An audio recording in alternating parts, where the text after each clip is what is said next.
Hello and welcome into the world's realest podcast because we keep it real here on Talkin Bengals. And if this gag is not old yet, it will be, and we keep this going for the next couple of years.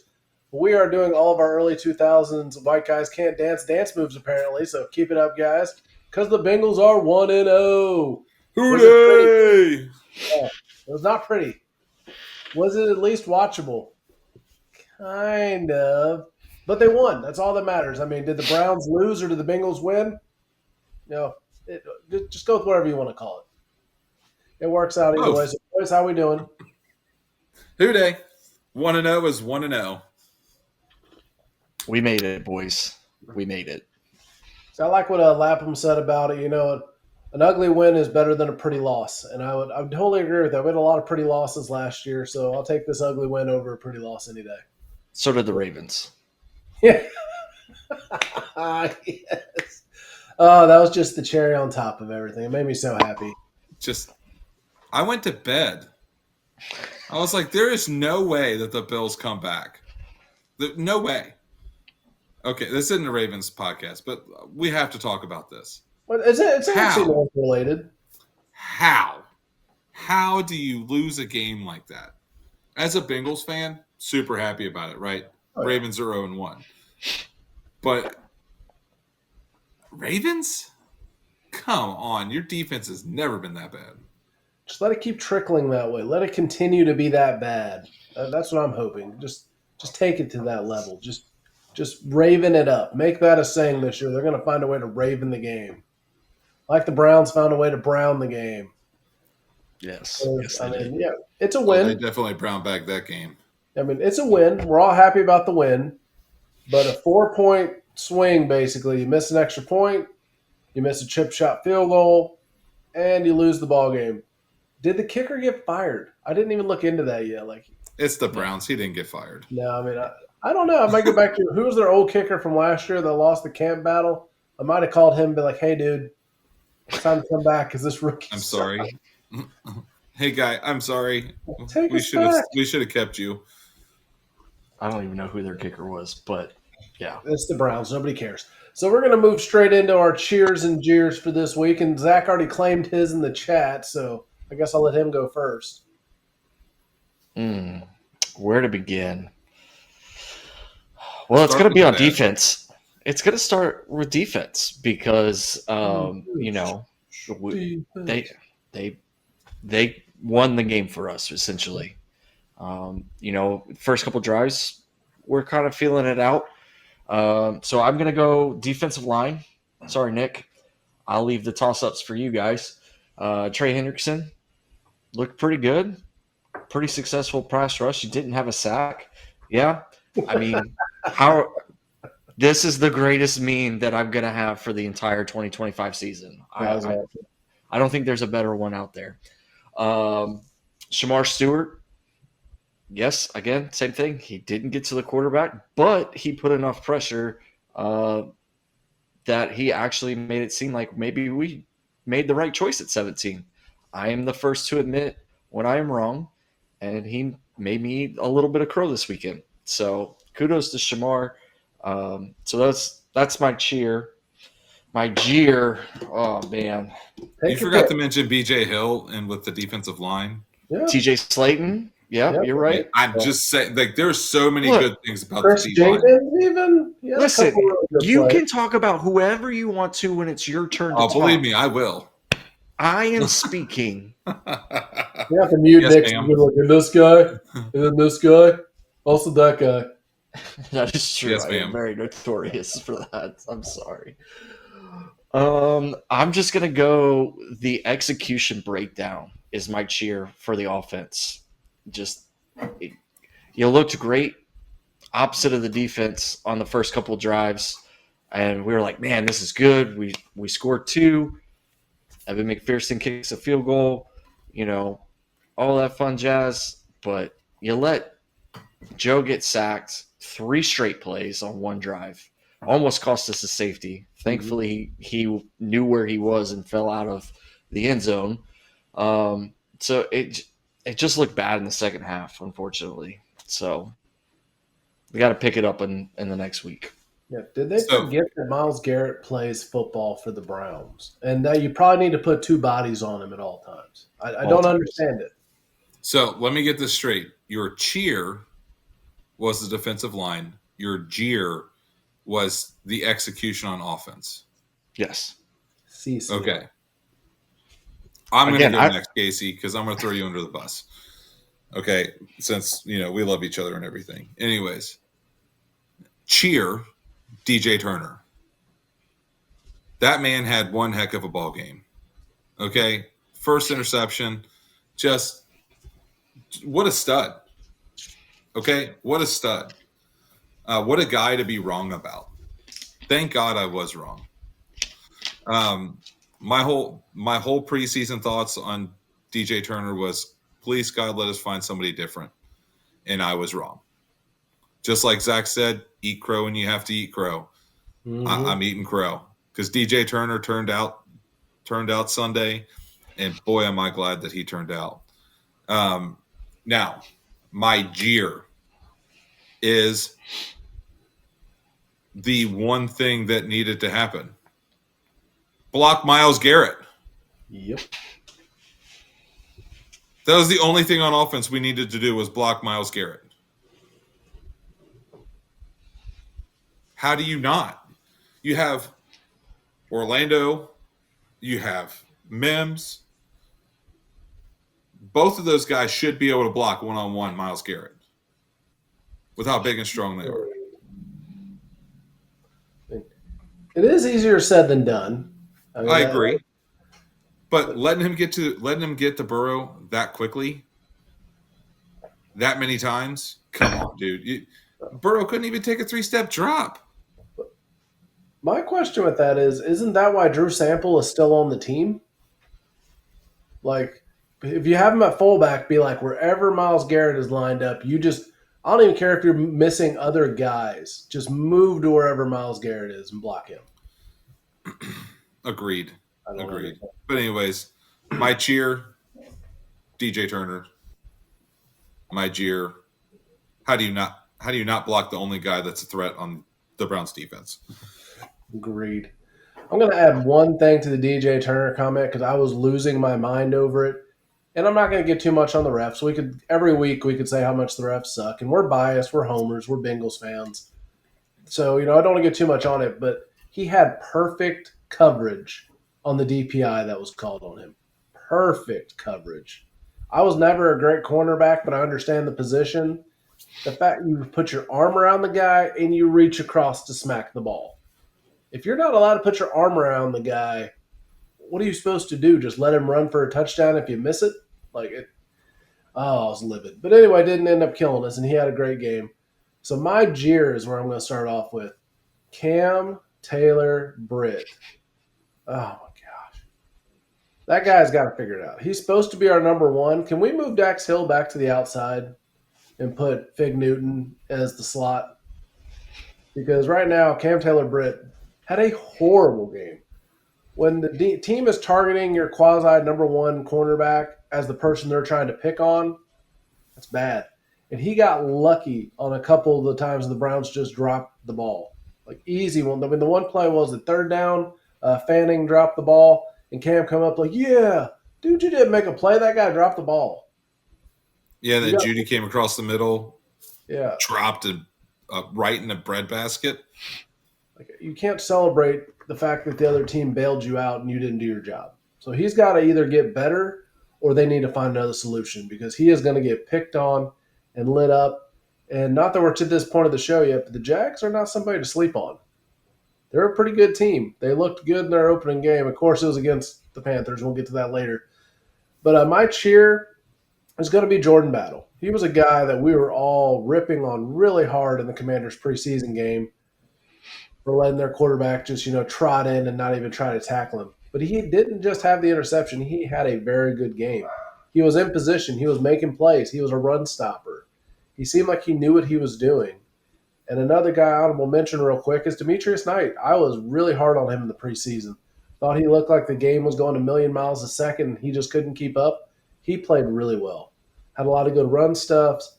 I mean, coverage he did meh, but they all kind of did meh in coverage. but overall had a great game. So, I mean, a lot of good things to cheer about, even though it's all on defense. But what does that mean usually? If the defense has a good game and the Joe Burrow has a not good game, what happens the next week? It's the Joe Burrow bounce back. And that's what we're going to be looking forward to as we get into previewing Jaguars at Bengals, opening orange for the home opener. But it's not all orange this year. White pants. Much better look. Much better look. Yes. So, Nick, what do you think about the matchup coming up with the Jaguars? First of all, the uniform. Thank God they're not doing all orange. I'm a Balls fan. I love orange, but man, there's such thing as too much orange. Yeah. Okay, like half my wardrobe is orange. The other half is to match it. You can't just wear all orange. It's just not okay. He's a fashionista, ladies and gentlemen. I got jeans. That's what matches it. Black shirt. I'm so fashion forward. All right, preview of the Jacksonville Bengals game. Anyways, like you were saying, Casey, I think that Burrow's going to pop off. I wouldn't be surprised 400 plus total offensive yards between him scrambling and throwing. I'd say Chase Brown, between Brown and P. Ryan, they're going to have their fair share of 150 yards shared on the ground. I think total offense, we're going to have a day.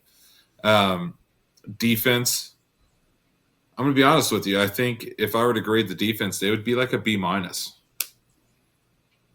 And I would say that overall, I'll take a B- again against the Jaguars, because I think that gives us at least another turnover or two to really keep the pace of the game towards us. I think one thing that we're going to have to be cautious about is scoring too quickly. Be an issue. And getting our defense back out on the field and wearing them down. I think we need to take our time, be methodical going down the field, and control the pace of the game. Barnesy, what do you think? I'm curious to see how the offensive line handles the front seven. Jacksonville, that's my biggest takeaway. I mean, Myles Garrett was the only one getting to Joe Burrow in week one. But you got Eric Armstrong, Devon Hamilton, Tavon Walker, Josh Hines-Allen, who played at Kentucky, not to be confused with the one that plays in Buffalo. And then they just added Emmanuel Ogba. So Jacksonville, it can be scary on their front seven. So we just have to maintain those guys, keep them out of the backfield, give Joe time, and allow him to make the decisions that he needs to make, and allow his receivers to get open, and find a way to get the run game going the whole game, not just the first quarter. So that was my big key takeaway there. And then your matchup with Chase and Tyson Campbell I don't see Tyson Campbell keeping up with Chase very well. So if Chase can find a way to get open and Joe has time to get him the ball, I expect a big game out of Jamar. That's what we're going to need. We need a bounce-back game from the offense, because this is not a team to sleep on. I know everybody's like, oh, it's the Jags. The Jags who are so jaggy, as some people would say, and they're just going to be down on themselves and somehow lose the game. And, of course, like I said, they played the Panthers. So they got a really good powder puff game week one, so that makes it a little bit easier. But this is not a team that you can come in thinking you're going to beat, or they're going to walk out with a win. So we got to be prepared. We got to be ready to play. And yeah, turnovers are going to be this defense's best friend. They're not great right now. They're very average to slightly above to slightly below average. But you know what makes the difference for that kind of defense? Turnovers. You get fumbles, you get interceptions. That is going to change the game. And especially if the offense will learn how to capitalize on it, and be able to actually get a first down or a touchdown, that'd be great. I mean, so I was listening to the replay from Dan Horde in the last game, not to go backwards too far. He literally called coffin nails on the DJ Turner interception, only to then punt the ball back to the Browns. I'm like, I don't think he's ever done a premature coffin nails before, but kind of did on that one, because you never know. For those of us who remember the Broncos, Bengals, and golly, dating ourselves here. 05, 06.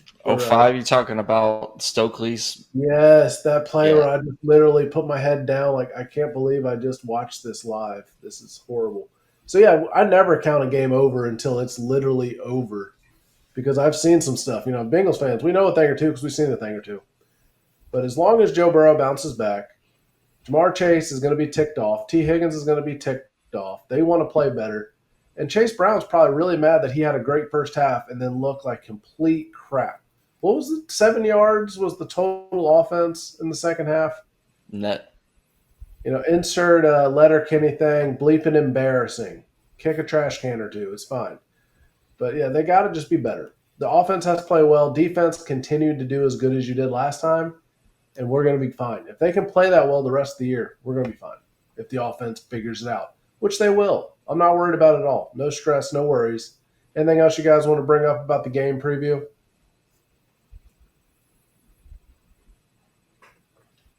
Love the silence. So, Zach, talk to us about, you know, the roster moves and injuries and all that fun. All right. So we all know I want to say Kirkland. Again, I'm bad with names. Lucas Patrick. Right now. There you go. Lucas Patrick.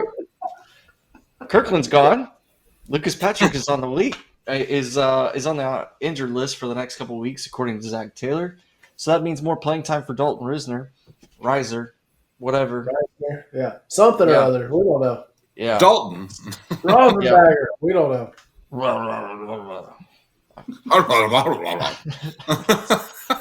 And then an acquisition that I was pretty excited about, even though it's only to the practice squad, was Isaiah Foskey making a return. My gosh, I cannot talk tonight. Thankfully, we're doing this live. Yeah. Foskey coming to Notre Dame. Out of Notre Dame. Oh, my God. Let's move on. And Nick, why don't you finish out the segment? Foskey coming out of Notre Dame, All-American, played in 27 games, 25 tackles, half sack, coming into our practice squad. I think it brings a good depth for the defensive tackle position and see where it goes with the run game because we stopped their run game pretty well. I was kind of impressed with how everybody played with like Slayton and Hill and those guys on the run. So, see how it goes. Nick? To be fair, we played a running back that didn't really impress. So I'll be curious to see how they do against a real running back. Hey, Dylan Sampson was the best running back in the SEC last year. Okay? Dylan Sampson is a capable running back. Problem is that he didn't have an offensive line blocking for him. All right? Very rarely will I ever vouch for any Browns running back. Right? He's a voluntary role. Nick Chubb, obviously, he was a good running back. Unfortunately, he played for the Browns. You know, Sampson, unfortunately, he plays for the Browns. Came out of Tennessee.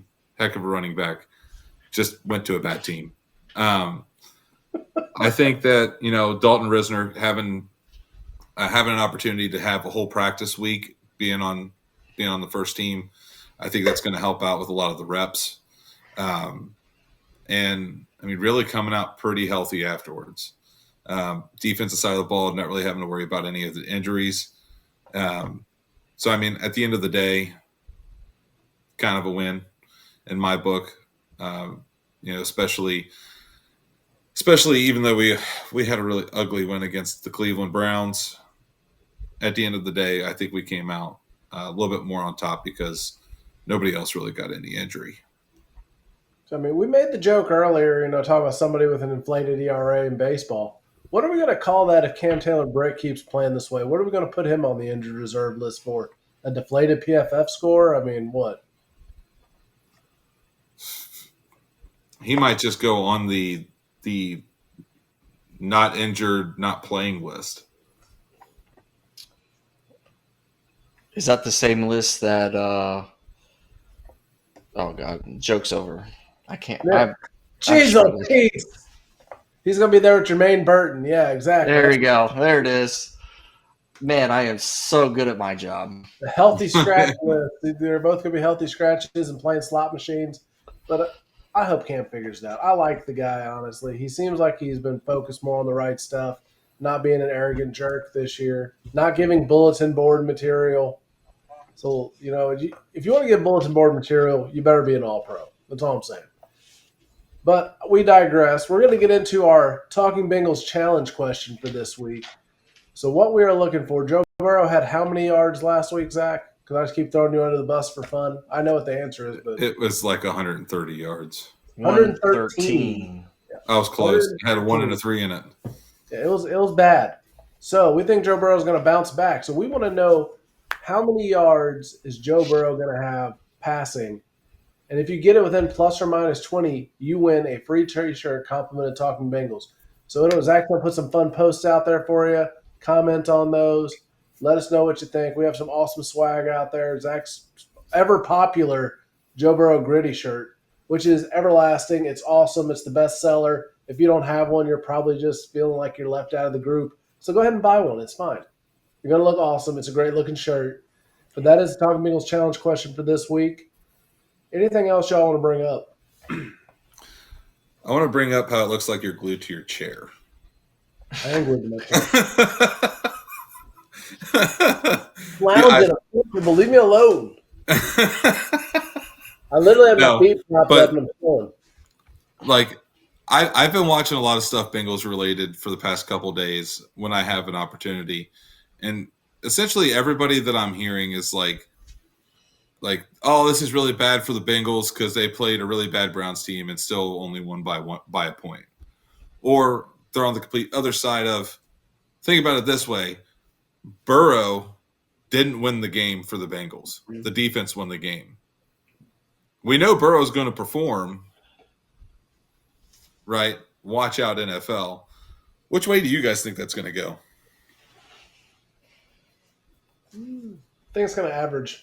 I honestly think it's going to, the defense is going to have some really bad games. They're going to get exposed by a few people, and Burrow's going to have some really great games. As long as they can have enough games where both of them are at least good enough, and that's all you need. I mean, it's going to be a heart attack, but if we can win 12, 13 games by 1 point, I'll take that. It doesn't need to be a blowout. You just need to win. Yep.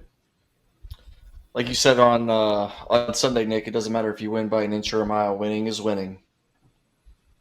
Exactly. I got that from Fast and Furious. Quoting the great Fast and Furious, the great philosopher. My thought in general is, if Burrow has a bad game and the defense can step up and still win a ball game for us, that really makes the Bengals a very dangerous team. Because we know that Burrow takes a few games in the regular season to get warmed up. He's already had a few games in the preseason to start getting warmed up. So maybe this week's the week that we just start seeing it fly. Because Burrow only throwing for 113 yards, that's going to fire that man up.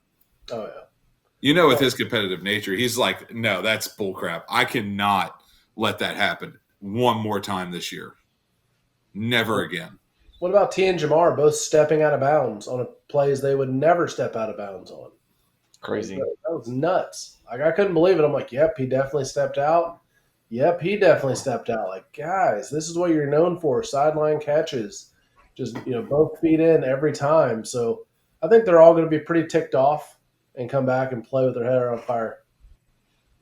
Yeah, no, I agree. I think that that Joe is one of those quarterbacks that he looks at these games, and historically in Joe's career, the game with Cleveland is always like his Achilles heel, if you will.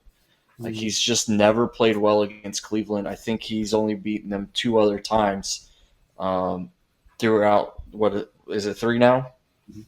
Okay. So 4 total. Okay. Still, you play them twice a year. Mm-hmm. A team that you should always do really well against, especially when you're the caliber of Joe Burrow. You would think that he would do a lot better. in these matchups, and he hasn't. And I think he takes those to heart. And I think he's been doing nothing but practicing in the film room, working with T, working with Jamar, working with every other receiver that we have on the team, Tinsley, you name it, even Burton, Yoshi, and they're going to figure it out. I think you have to go back to what we always talk about, run game. You've got to incorporate the run game so that way it opens the passing game. I feel like John Madden right now. That's usually Nick's job. No, seriously. I mean, if you don't establish the run game, your passing game is essentially worthless because they know you're not going to run the ball, and they know if you do run the ball, they're just going to stop you. I mean, with the push that come on, Zach. Oh, what's his name? Bernsey from the Which Browns. one? Which one? The defensive end. Oh, Myles Garrett. Yeah, the push that Myles Garrett was getting all game, right? I'm sorry, I had a brain fart. But not the best co-host in the league for nothing, folks.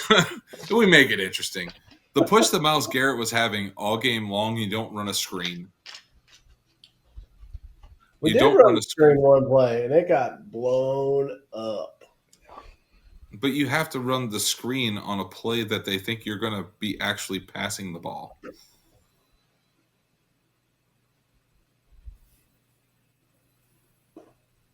Because you take the receivers downfield, and then people go cover the receivers.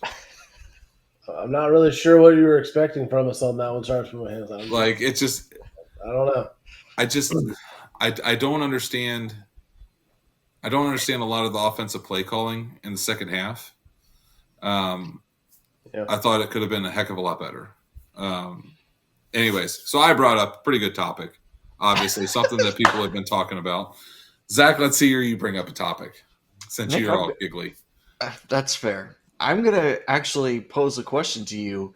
And how come you didn't talk about your man crush in your Cheers and Jeers? Because DJ Turner got his first interception of his career.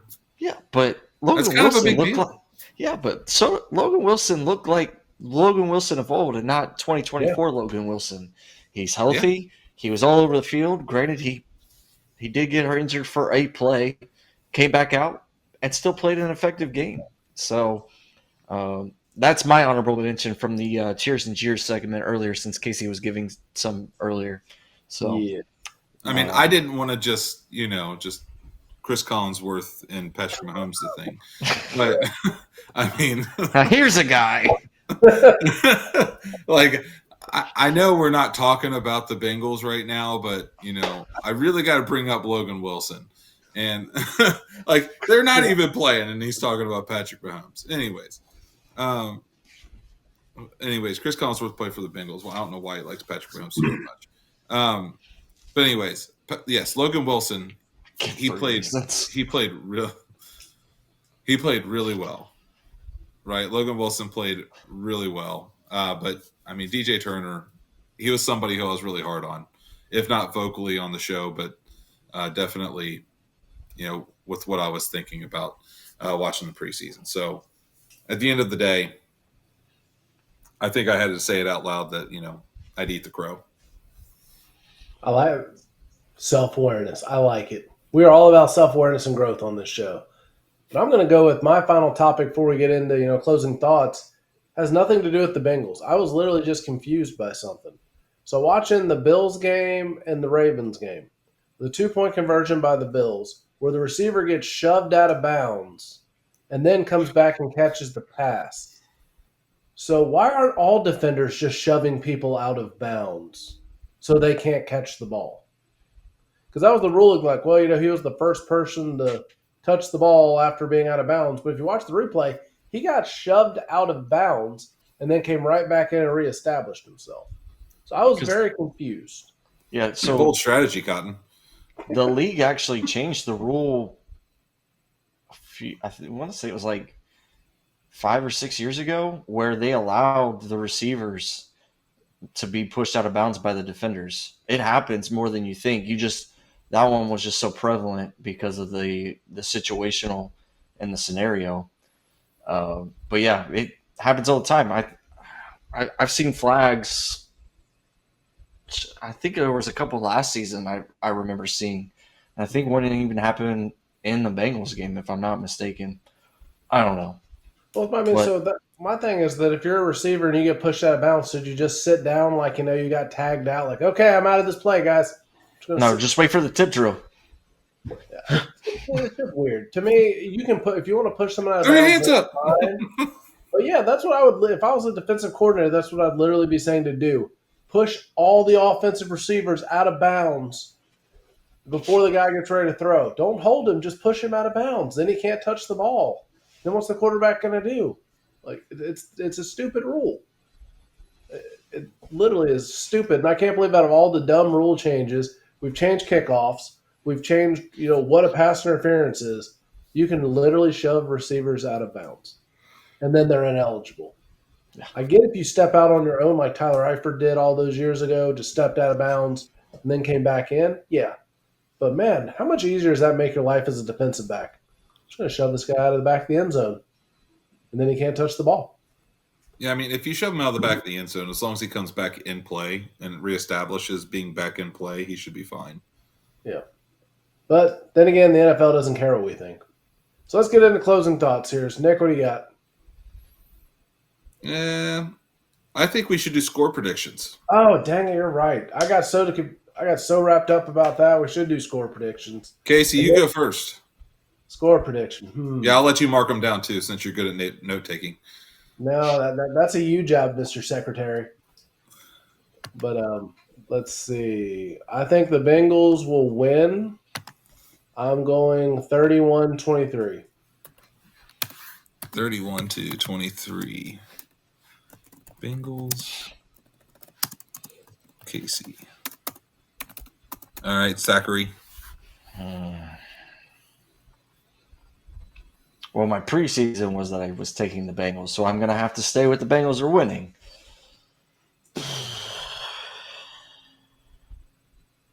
37-10. Wow, that's a big margin there. Yeah. Big bounce back game for the offense. 37 is kind of an awkward number. I don't know if I really like that. I'm going to go 42. I'm going to go 42-10 Bengals. Wow, I thought I was calling a big game. Yeah, I think the Bengals win big. I think the defense shows out and Joe Burrow comes out and it just looks like a track meet. Well, hopefully we're right. So now go into your closing thoughts, Nick.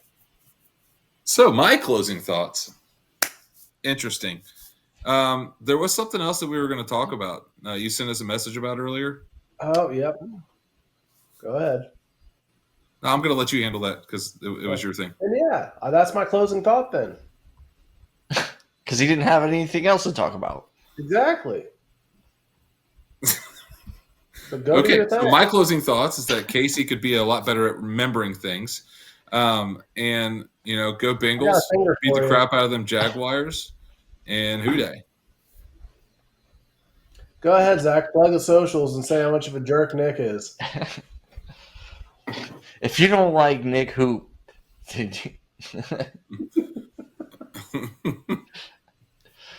anyway, as always, follow us, follow, subscribe, share all of your Talkin Bengals content. You can find us at Talkin_Bengals.